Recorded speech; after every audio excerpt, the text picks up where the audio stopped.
Today we're showing you a 2005 John Deere 5103 two-wheel drive tractor.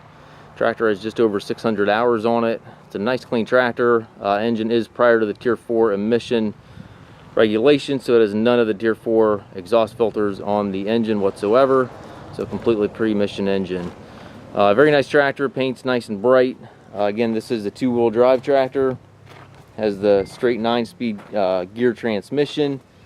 Has the foldable rollover bar. 3-point hitch, straw bar, and the top link are both on the tractor. Tires are good.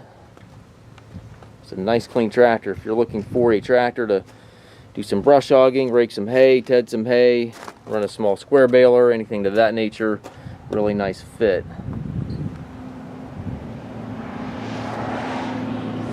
We do take trades. We also offer financing for qualified customers. We also can arrange delivery here within the U.S.